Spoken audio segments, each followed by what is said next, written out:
The first thing I think of when I think about Chronicles is first just how difficult it was. It was probably the hardest project from a creative standpoint that I've ever even tried to work on at all.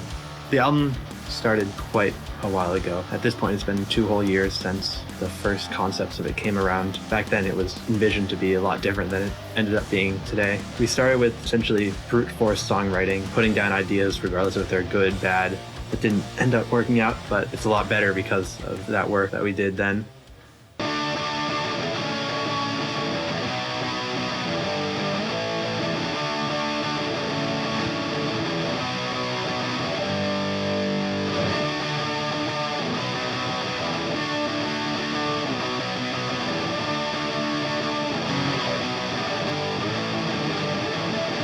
Yesterday we found out that we didn't have enough time because we underestimated how much we would need. We're going back to track the last remaining songs of vocals. It's 8:30 at night, so hopefully this goes well.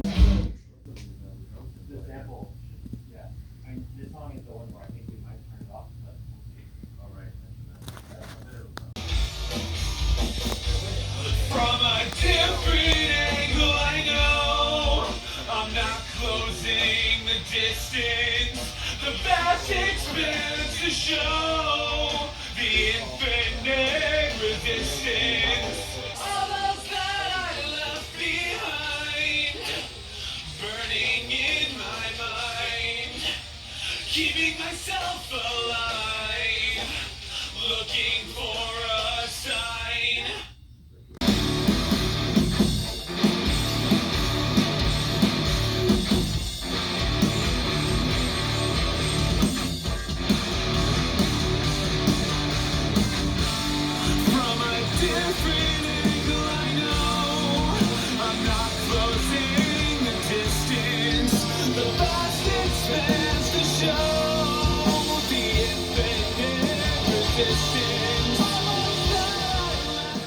So when we were developing the album and the concept of the album, we all originally had the idea of that, like, the world ends concept. But Jen was really the driving force of turning that concept into what Chronicles of a Lost Star is now. Like, we originally had the idea of 3 astronauts going up to space because of the world ending, but Jen was the one who kind of turned it into just being the story of Andromeda being in love with what essentially is the personification of death in Mr. Static. And the adaptation of various Greek myths was what was really important in terms of how we kept the concept going. And so it was a way for us to kind of have this not necessarily like historical background for our concept, but it was a little bit of a basis that we could kind of take inspiration from and drive home the points that we wanted to get in the album. My dear, what have you done this time?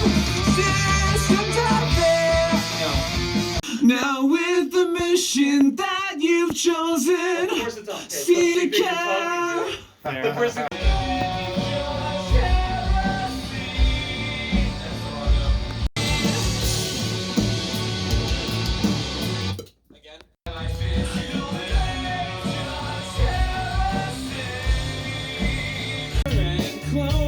You said life is forever, but we're all this. You called to me and I don't resist. If you're good enough for my friends, then you're good enough for me.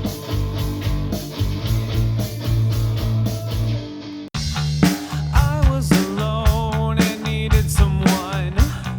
You were so close, but up above. It started with love, but now it's not. I can't remember the last time you and I fought.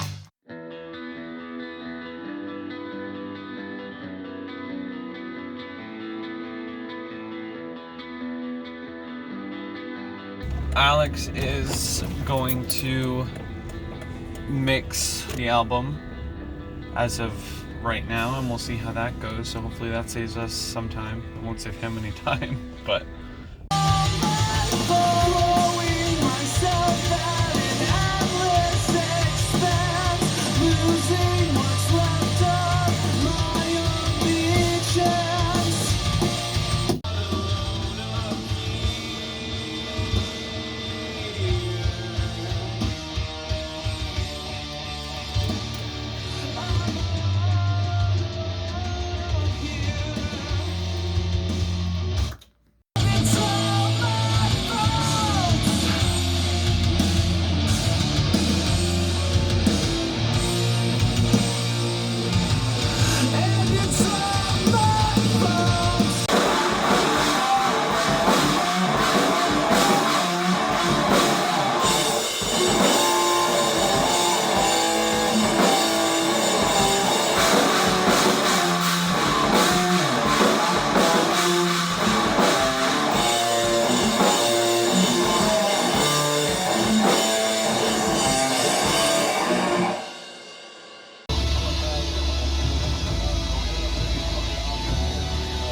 after those 9 days, we wound up deciding Alex was just going to mix the album. And he spent over 100 hours just mixing and working on the album and learning as he went. The amount of time that he spent cannot be understated on this. And that's part of the reason why the album sounds as good as it does. Hello. I am you. You are me? Yeah. Sorry about that. Where? Come here.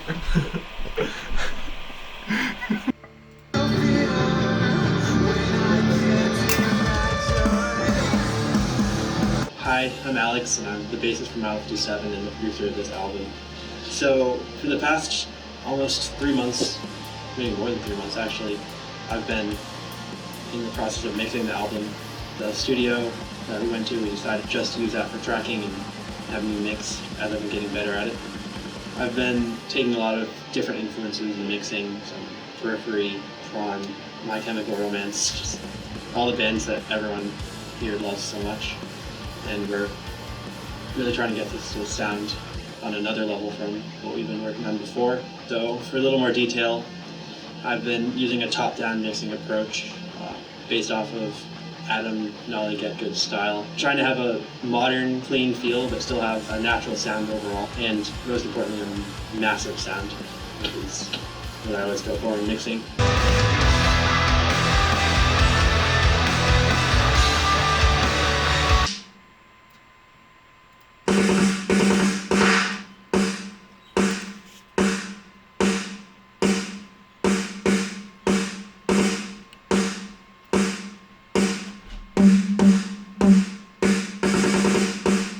There's one spot in the sample that needed to go right here.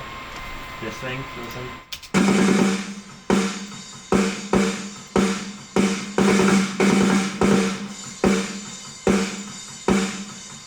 Cleans up so much, I love it.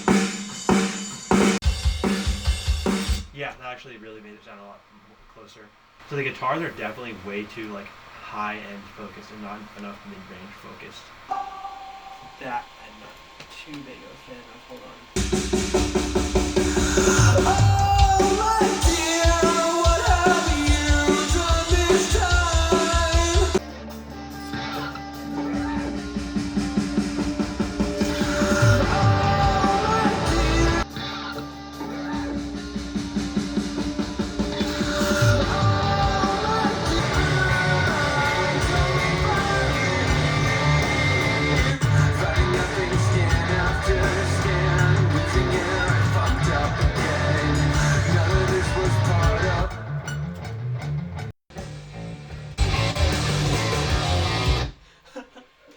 The song No Plugins versus with Plugins is hilarious.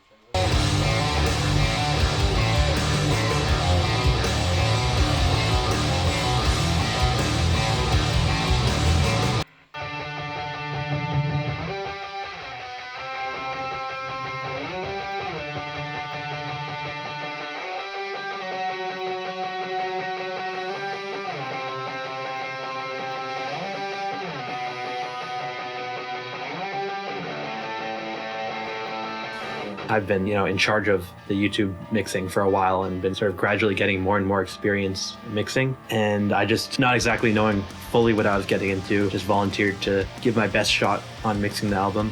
When I volunteered, I thought, 4 to 5 hours per song, we're out of there. I was not correct in that assumption at all. At the same time as mixing, I kept noticing little things I needed to fix, edits, parts that weren't included in what we had finished at the studio. The amount of things that I needed to do was going up every time I started mixing, not going down. But regardless of that, by Christmas break of that year, I had mixes that I thought I was happy with for the first half of the album. So I was at that point ready to start the second half. My plan was to finish the second half over Christmas break, and then I'd be free to not be stressing over the album. And I quickly realized that while the product that I made sounded amazing on my headphones, it sounded not good anywhere else. So I decided that actually get a mixing setup going. And that's what I did. I got a set of speakers, got a subscription to some more plugins. From there, I was finally able to start making mixes that I didn't think were just good, but I thought they were great. And that was the biggest step forward for me as a mixing engineer that I think I've ever had. The process after that was just very satisfying to work and be confident in the changes that I made. Okay. Incredible.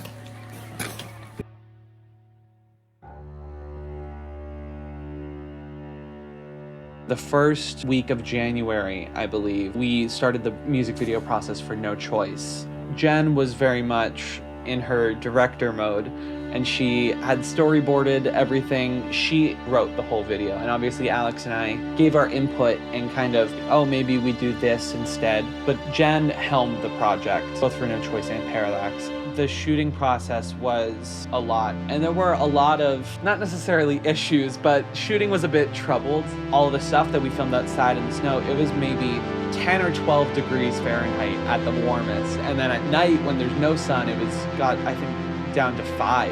Kyle very nearly got hypothermia. It was not something I would like to do again, but I'm very glad with the product that we got. I literally had 0 acting experience ever in my life. It's so. okay. Alex, just start yelling.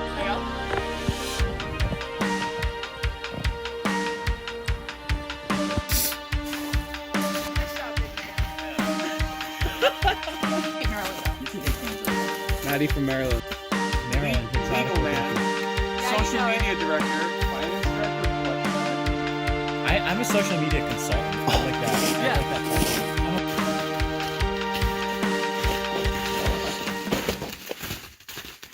You haven't said action once. Okay. Just gotta take away from my excuse me. Sorry, Alex. Yeah, it works.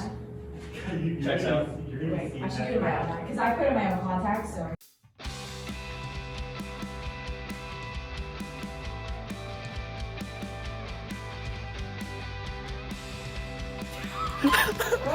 You started shooting at the right time.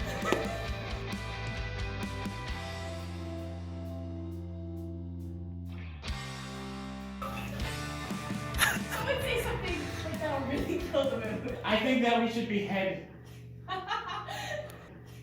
Boris Johnson.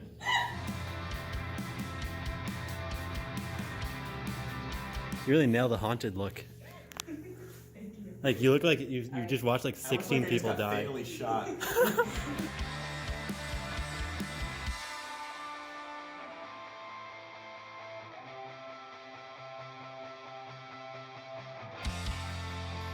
doesn't, yeah, I can't sit down while I'm studying, so.